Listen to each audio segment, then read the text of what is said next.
the Prime Minister, Mark Carney, last month, during a speech in Toronto, was outlining his government's new approach to beefing up our military and diversifying military purchasing by encouraging Canadian industries as well as seeking new partners such as Europe.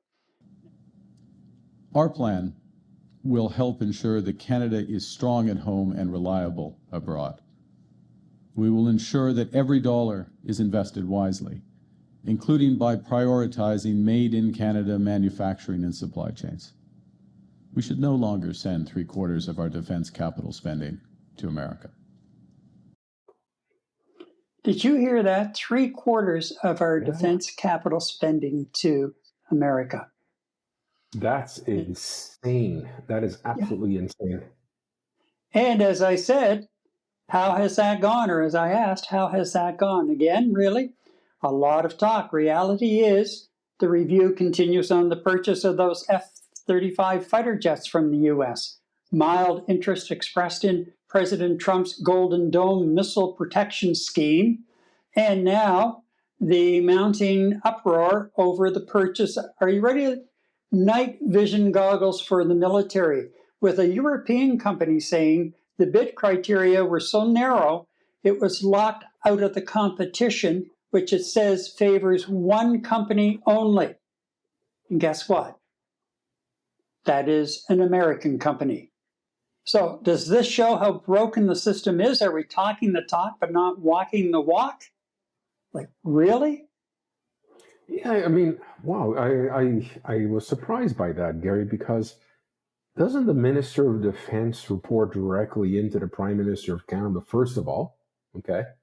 And when you're putting bids out, I understand you want to be completely transparent within the government and even to the public to a certain degree in terms of the bid structure. But you know what? This doesn't smell good, Gary. I don't know about you, but this just does not smell right to me.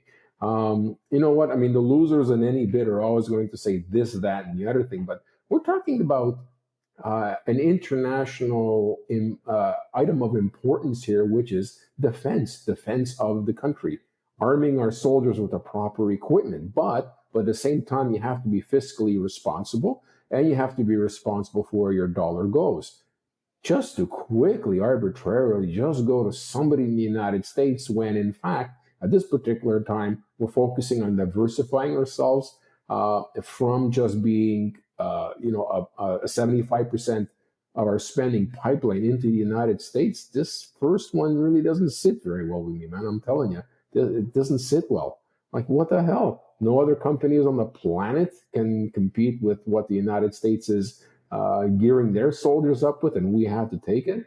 I don't know. That one, I don't understand that one. I have to hope there was some sense to the logic of selecting this company in the States, but yeah, that was a little bitter to swallow, to tell you the truth. And apparently, some aspects of the contract and what's demanded of those goggles, it goes over and above what NATO considers as the line. And is it a done deal? Give me a couple of minutes and I'll double check that. Yeah. I think it's in the process, but I'll double check that for sure. The other side of it is, though, this whole thing could have started just prior to the change in government, because when you're talking military procurement, it is like sitting there and watching the river go by on a lazy summer afternoon. You're right. This could have been months in the making, last year even, right? We don't know. Exactly. So and